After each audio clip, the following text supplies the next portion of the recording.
Olá, tudo bem com vocês? A paz do Senhor Jesus para todos, como vão? Eu estava ocupadíssima no meu trabalho, por isso que eu dei uma sumida. Como a gente já conversou sobre isso, quando eu der uma sumidinha, vocês podem ter certeza, eu estou atarefada. Meu trabalho tem me consumido muito, mas glória a Deus por isso, né? Bom, eu estava observando alguns comentários de alguns vídeos que eu fiz. Então, alguns irmãos têm algumas dúvidas a respeito do segundo casamento, se quem divorciar pode casar de novo, né? Então eu resolvi passar aqui para dar uma esclarecida bem superficialmente, tá, irmãos? Aqui nós não vamos fazer um estudo aprofundado sobre o casamento, né? Muito menos sobre após o divórcio, porque seria um tempo bem razoável para poder explicar isso para vocês.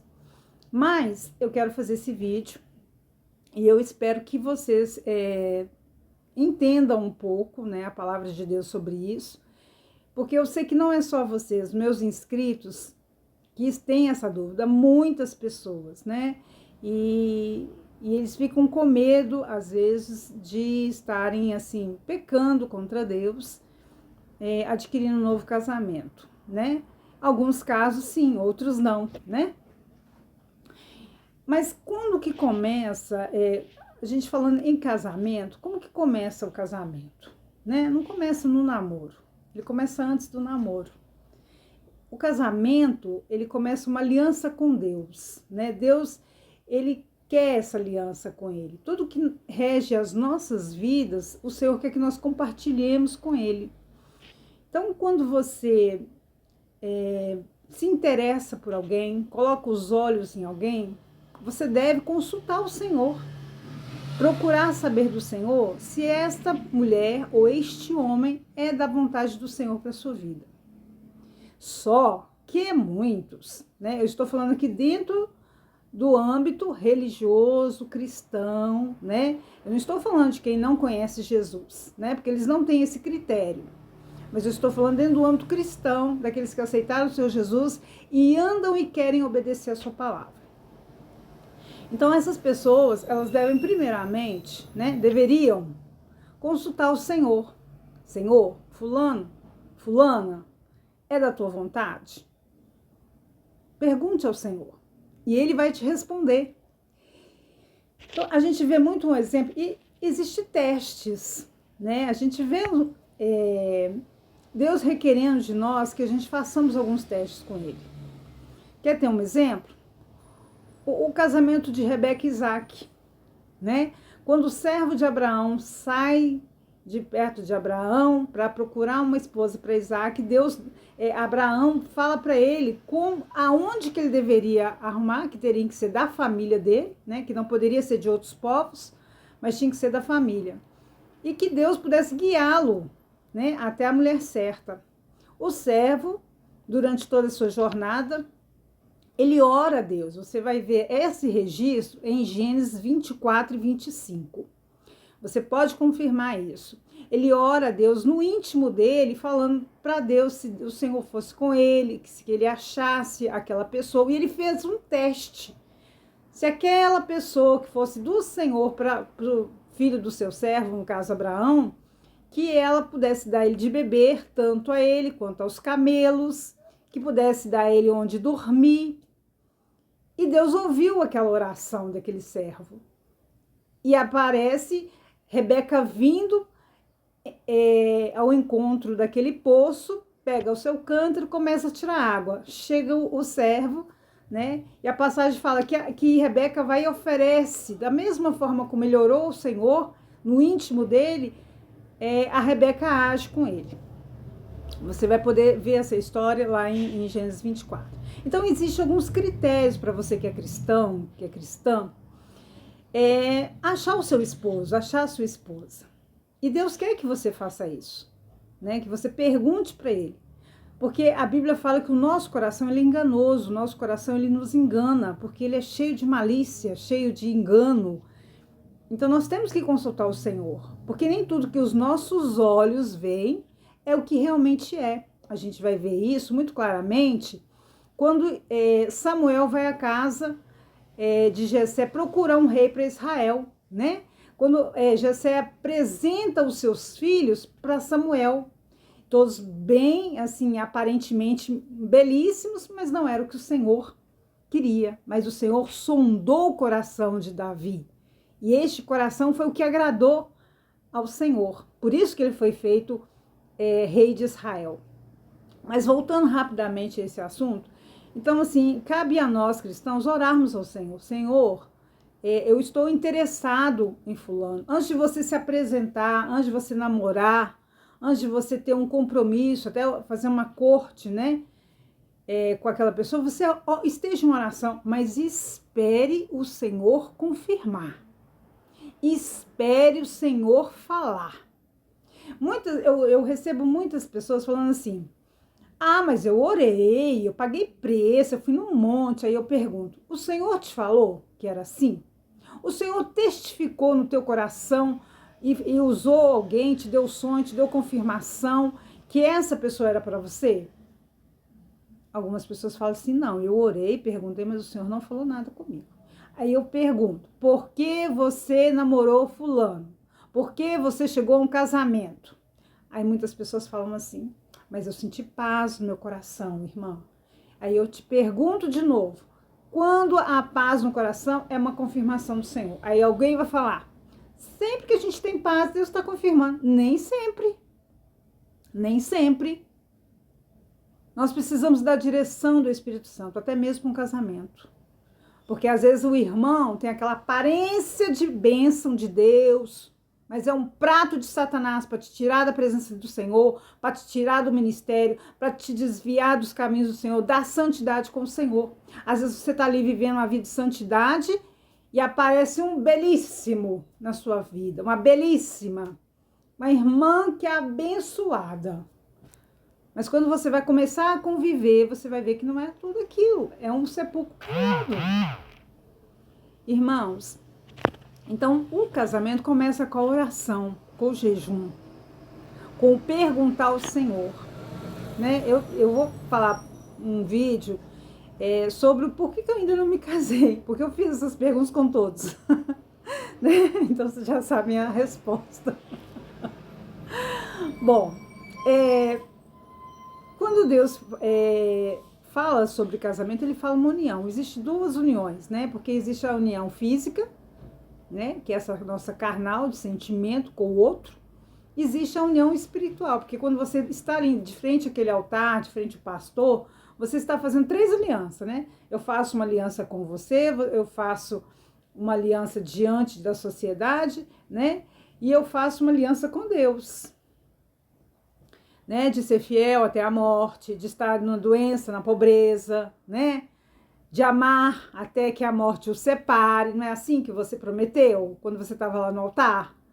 Olhando nos olhos do seu marido, olhando nos olhos da sua esposa, não foi isso que você prometeu? Com aquele amor que transbordava, né? Aquele glamour todo, que você chorou, né? Que você prometeu amor eterno. Aí, de repente, no meio da caminhada deste casamento, com a rotina, com os problemas diários, né? Com você conhecer a profundidade do íntimo da pessoa, porque a gente não conhece ninguém, a gente convive, mas cada dia tem uma surpresa. E você vai vendo que aquele príncipe que você sonhou não é mais. Mas aí eu te pergunto, quando você estava namorando, o que você estava fazendo que você não viu? Né? O que você estava fazendo lá que você não percebeu que esse príncipe era um sapo, que essa princesa era uma lagartixa, né? Ah, mas ela é tão bonita. Ah, mas ele é tão bonito. Ah, ele toca bem. Ah, ele é pastor. Ah, ele é missionário. É mulher de oração. Ai, meu Deus do céu. Gente, não se engana com isso, por favor. Isso não tem nada a ver com a vontade de Deus. Deus não olha a sua aparência, muito menos o seu cargo, muito menos as suas atividades cristãs, não. Deus trabalha com propósito, com aliança, com propósito lá na frente que Ele tem na sua vida. E é por isso que Ele quer te dar o melhor dessa terra. Mas você que está me escutando aqui, já fez a sua escolha, você já se casou e está nesse mar de trabalhos, né? Então, eu vou falar alguns textos que falam sobre o casamento. Tá registrado lá. Eu quero que você pegue caneta e papel agora. Anota esses versículos que eu estou falando para vocês. Pesquisem, estudem, tá? Eu vou ler com vocês alguns textos. Então, o primeiro texto que está lá registrado em Mateus 5, 31, 32, né? Vamos lá. Mateus 5, 31, 32 fala o seguinte: aquele que repudiar a sua mulher, dê-lhe carta de divórcio.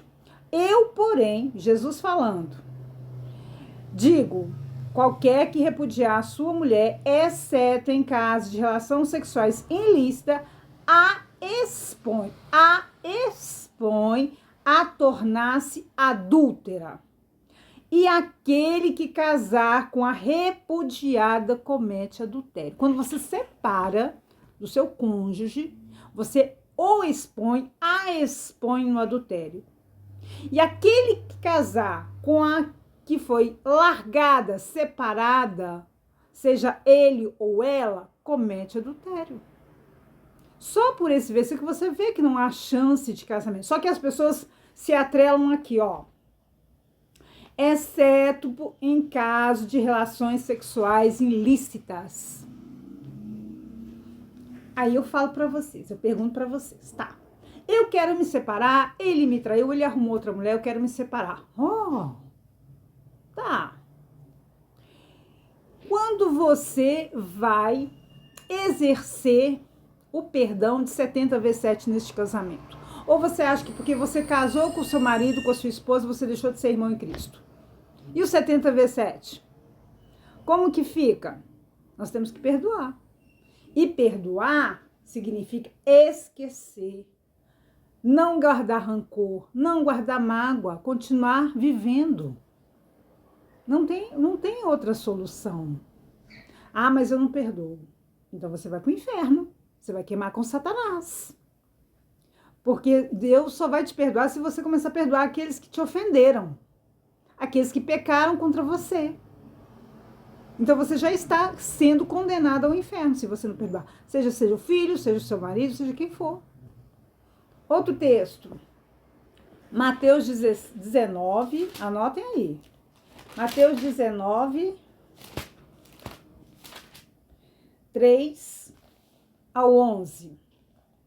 Vieram a eles alguns fariseus e experimentaram perguntando: é lícito ao marido repudiar a sua mulher? E por qual motivo? Então, respondendo ele, não tendes lido que o Criador desde o princípio os fez homem e mulher? E disse, por esta causa deixará o homem seu pai e sua mãe, e se unirá à sua mulher, e tornando-se os dois uma só carne. De modo que já não são mais dois, porém uma só carne. Portanto, o que Deus ajuntou, não separe o homem. E replicaram, por que mandou então Moisés dar carta de divórcio e repudiar? Respondeu-se Jesus, por causa da dureza do vosso coração, é que Moisés os permitiu repudiar a vossa mulher. Entretanto, não foi assim desde o princípio. Eu, porém, Jesus falando, eu, porém, vos digo, quem repudiar, quem mandar embora, quem separar a sua mulher, não sendo por causa de relações sexuais ilícitas, e casar com a outra, comete adultério. E o que casar com a repudiada, comete adultério. Disseram os seus discípulos, se é esta a condição do homem relativamente à sua mulher, não convém casar. E Jesus, porém, lhe disse, nem todos são aptos para receber este conselho, mas apenas aqueles a quem é dado. Mesmo esse versículo, irmãos, fala assim, exceto em casos de relações sexuais ilícitas, isso não quer dizer que você deve separar da sua mulher. Definitivamente. Você pode largar? Pode. Mas você vai ter que ficar sozinho. Você não pode casar com outro. Porque ele fala assim, ó, e casar com outra, comete adultério. Você pode separar? Pode. Meu marido me traiu, não aceito, não quero mais. Ótimo, vai para sua casa, arruma sua vida, muda de casa, compra outro apartamento, vai viver tua vida, mas sozinha. Mas você não está diante de Deus apta para casar com homem nenhum, apto para casar com mulher nenhuma, ok? Senão você vai cometer adultério. E o que casar com a repudiada comete adultério. Então não confunda, porque em relação a relações sexuais ilícitas eu posso casar? Não! Você pode ficar sozinho, mas não casar com outro, porque senão você vai cometer adultério. Outro texto, Lucas 16, 18. Eu não vou ler todos, tá? Porque senão fica difícil. 16, 18. Quem repudiar a sua mulher e casar com outra, comete adultério. E aquele que casar com a mulher repudiada pelo marido, comete adultério. Ok? Então você não está apto para casar com outro. Você pode ficar sozinho, sozinha, mas não para casar com outro, enquanto o seu marido viver. Romanos 7. Vamos lá, Romanos 7.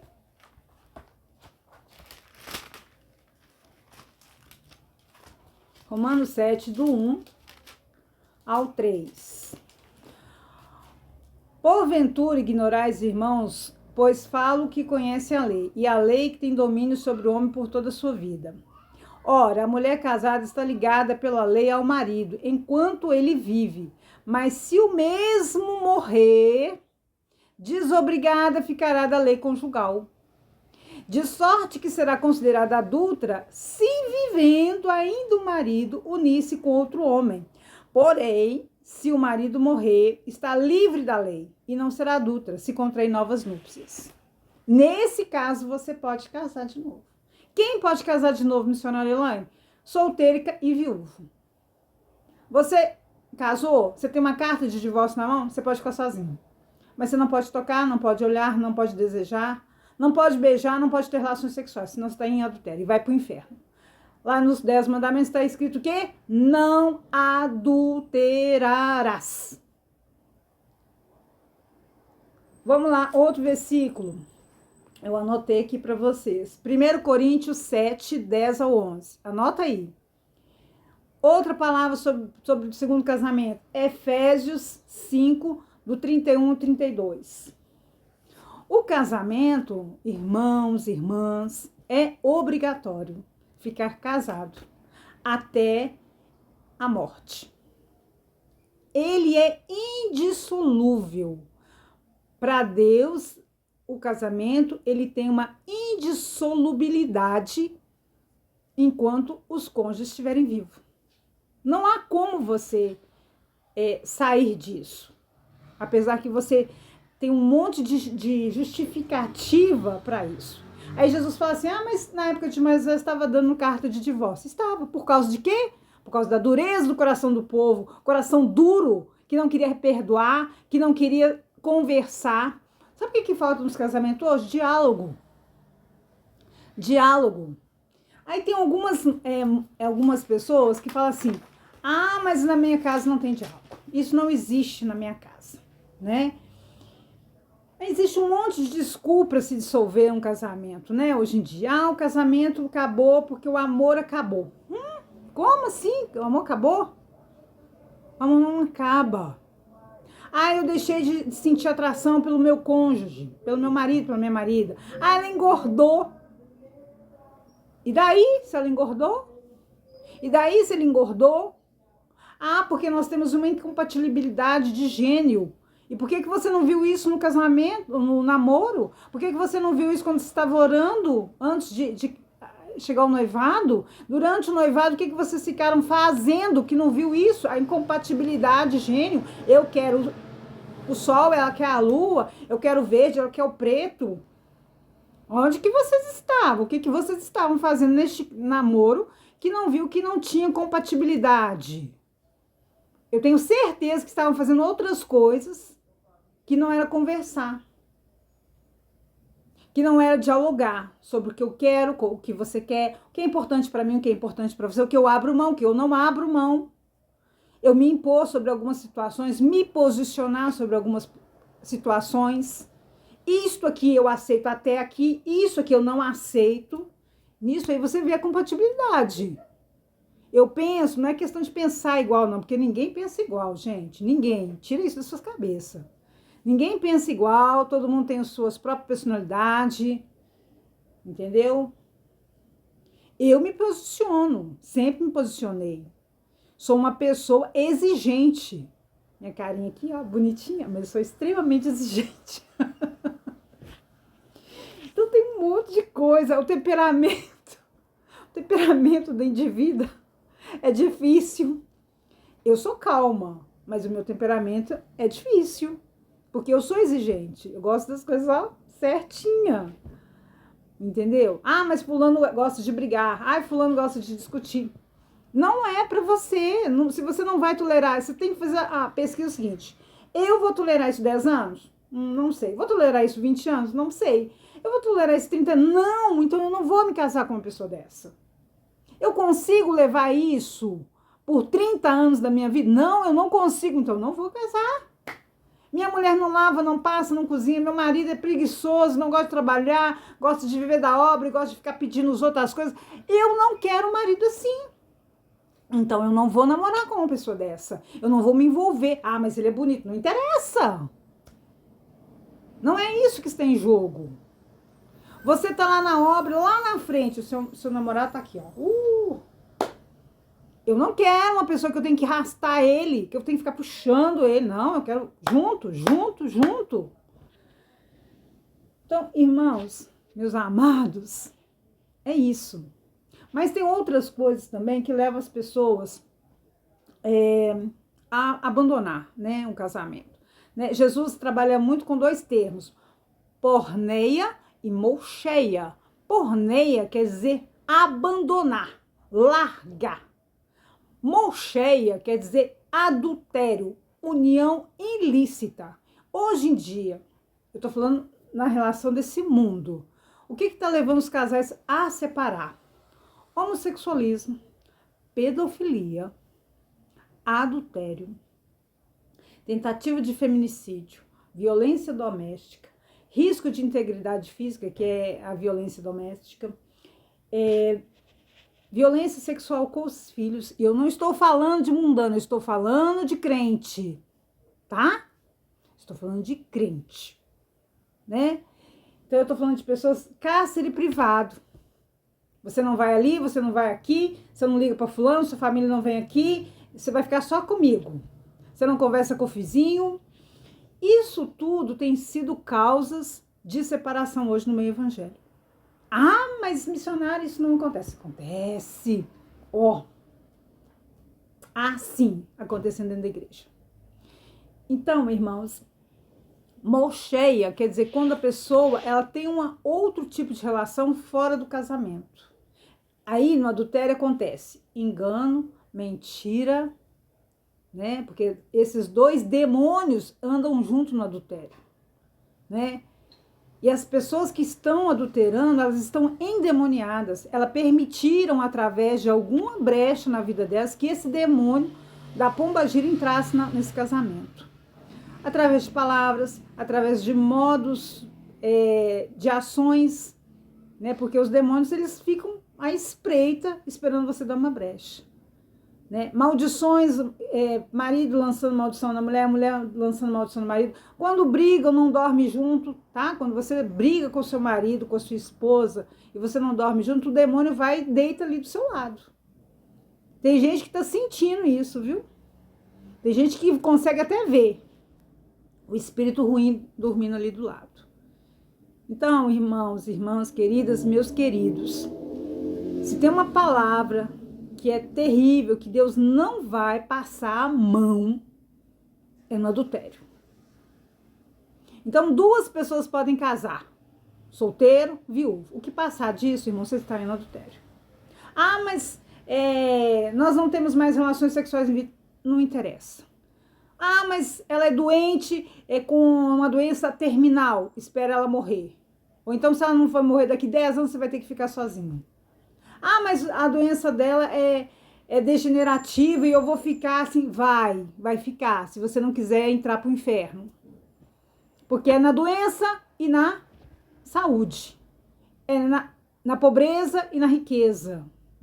São coisas invioláveis no casamento. Então, irmãos, eu espero que vocês pesquisem sobre esses textos que eu falei para vocês anotarem. E que Deus possa abençoar os seus casamentos.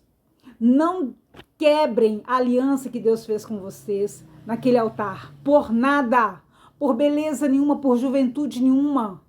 Meu marido tá velho, minha mulher tá velha, tá barriguda, mas quando você casou com ela, ela é fininha, 60 de cintura, cabelo lindo, rosto todo lisinho. Agora que ela tá com 40, 50 anos, você não quer ela mais porque ela tá velha? Ah, palma pra você, homem, que você também deve estar novinho, né? Você deve estar totalmente lisinho. Voltou o ventre da sua mãe e nasceu lisinho de novo. Ah, para, né? Respeito, fidelidade, casamento tem pilares para ser construído. Respeito, amizade, cumplicidade, fidelidade, lealdade. Não é só sexo, irmãos.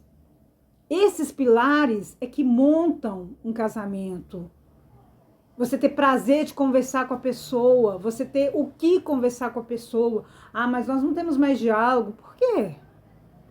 Por que que depois de alguns anos ela deixou de ser interessante para você? Porque ela envelheceu? Não. Ela continua sendo a mesma menina que você casou. Ele continua sendo o mesmo menino raquítico, só que ele deu uma engordada, deu uma amadurecida. Mas ele continua sendo o mesmo rapaz que você amou a vida toda. Entenda isso. Ela continua a mulher com quem você um dia falou assim: eu te amo para sempre. Você é a mulher da minha vida. Então tenha isso, porque é da vontade do Senhor que os casamentos continuem firmes. Aprendam a perdoar, aprendam a confessar os seus pecados um para o outro, porque é isso que o Senhor quer. Peça desculpas, peça perdão quando você ofender a sua esposa, quando você ofendeu o seu esposo. Seja sincero. É outra base de um casamento. Sinceridade, que não haja mentira entre vocês, não haja segredos entre vocês. Aí tem gente que... O mundo fala assim, você tem que ter privacidade no casamento. Se você quer privacidade, você tem que ficar solteiro. Eu tenho minha privacidade, eu sou solteira. Eu só admito quem entrar na minha vida quem eu quiser. Se meter na minha vida quem eu deixar. Mas se você é casado, é um, entendam isso, é um junto, não tem como separar. Se morrer, sim. Mas se estão vivos, é um. É tão espiritual, irmãos, que tem casal que sente um quando tá passando algum problema. Às vezes o esposo tá lá no escritório, tá passando alguma dificuldade, a esposa sente em casa e dobra o seu joelho e vai orar. É espiritual, é uma carne. Uma carne. Não tem como dissolver se não for através da morte. Perdoa o seu marido, perdoa a sua esposa. Ore ao Senhor para que ele se converta, que ela se converta. Não desiste da sua família, porque é isso que Satanás quer. Bom, eu espero que eu tenha ajudado vocês com esse pequeno vídeo.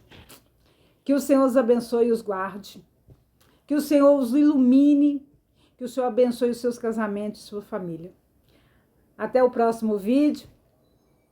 Tchau!